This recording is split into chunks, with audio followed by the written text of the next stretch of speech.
Por los presuntos delitos de omisión de denuncia y tráfico de influencias, el expresidente Álvaro Uribe denunció penalmente a su sucesor Juan Manuel Santos y al magistrado de la Corte Constitucional Alejandro Linares. La denuncia instaurada por sus abogados Jaime Granados y Jaime Lombana está basada en una declaración del magistrado Alejandro Linares a la directora de la revista Semana. Por favor, oigan lo que respondió cuando le preguntaron si había recibido llamadas de los expresidentes César Gaviria y Juan Manuel Santos referentes a la tutela que tramitaba la corte del expresidente Álvaro Uribe.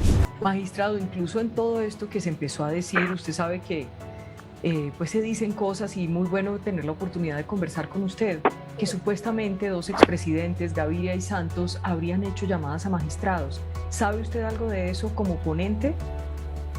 Afortunadamente, como ponente yo no recibí, digamos, llamadas ni reuniones con ninguno de los expresidentes. Yo no sentí presiones como ponente, debo decirlo con claridad.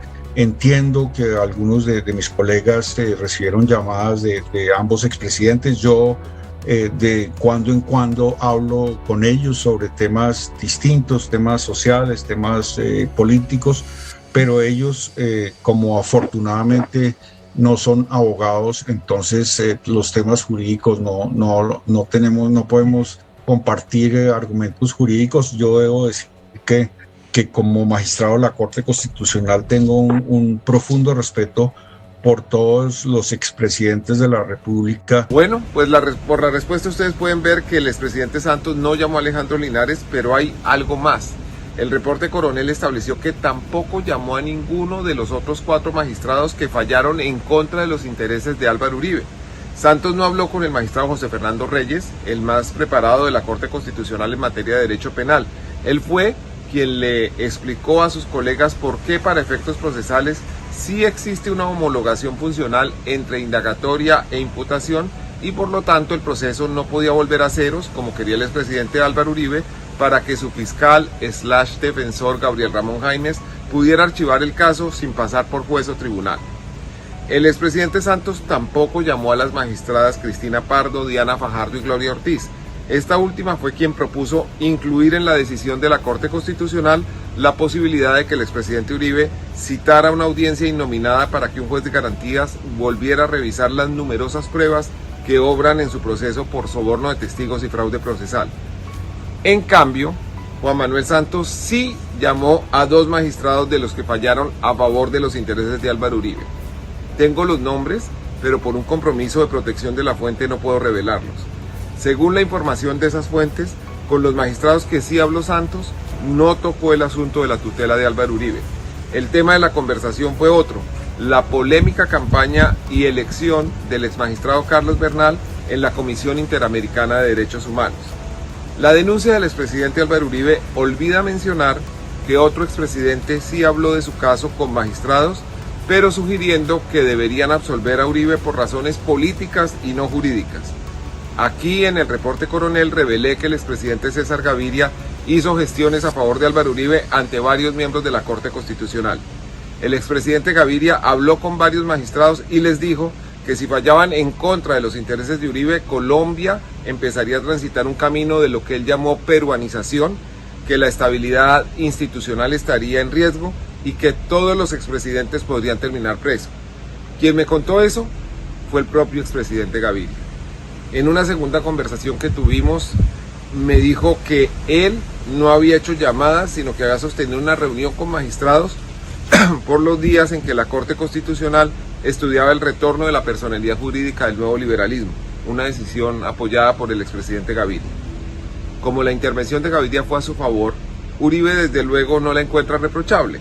No denunció la gestión de Gaviria y pasa volando por esa circunstancia en su denuncia. Permíteme una aclaración, porque claro, yo también me uno, adivino la aclaración del doctor Granados, sí. Uno desde ya. Claro, porque lo que ocurre es que hay que distinguir lo que ha sido la posición pública, absolutamente académica y política del señor expresidente César Gaviria, que no fue clandestina ni prevalida de su condición de nominador de nadie, sino que él, como expresidente que lideró la constituyente del 91, que tiene una posición académica y política definida, públicamente expresó su opinión al respecto de por qué no era conveniente que Colombia siguiera el camino de Perú, por ejemplo, de estar persiguiendo expresidentes de la República, cualquiera que él fuese, y en ese sentido se expresó a ellos y a todos los colombianos.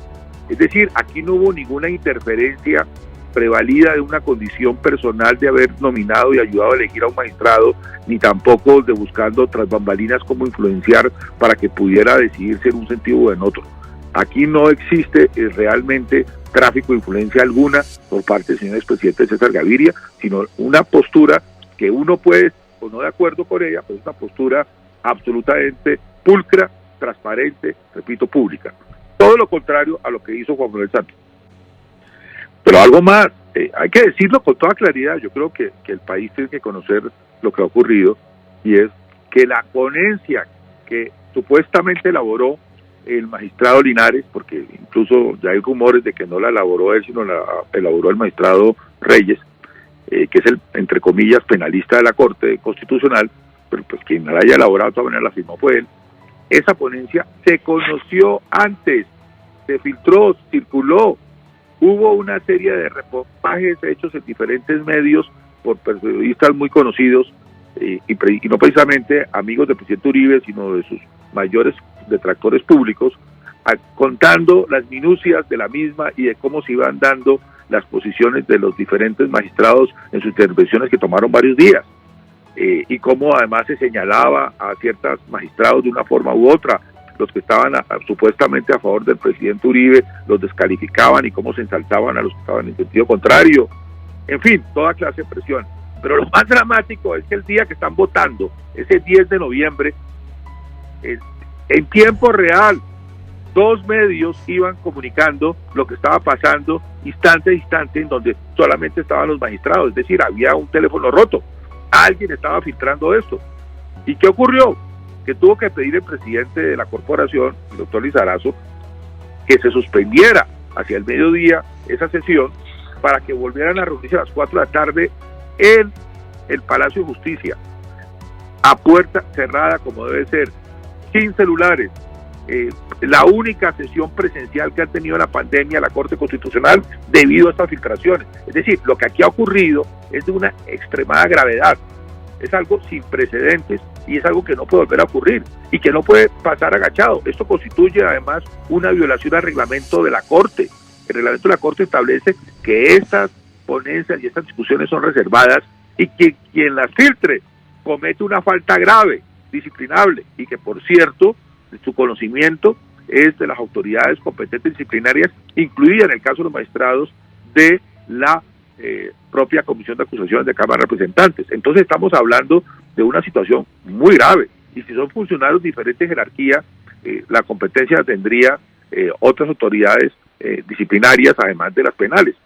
Y lo que es más llamativo, y eso hay que decirlo, en lugar de que el ponente que supuestamente le filtraron lo que él tenía y solo él tenía, y luego lo que iba pasando en el desarrollo de la discusión, y que él mismo reconoce que otros expresidentes, especialmente ya sabemos quién nos preocupa porque es el que ha interferido en este proceso, que es el contradictor político, y que no lo dijo públicamente y que al día de hoy no ha dicho nada, pues resulta que en lugar de poner conocimiento a las autoridades, no lo hizo, y eso constituye una omisión del deber de denuncia, que es lo que le censuramos el doctor Jaime Lombana y yo en nuestra denuncia.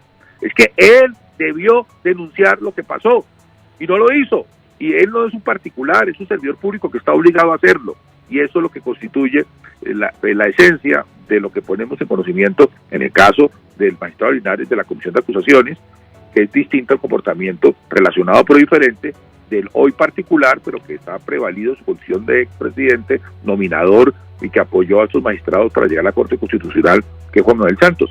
Es decir, que realmente aquí hay un, digamos, entramado más complejo y más grave que debe ser investigado.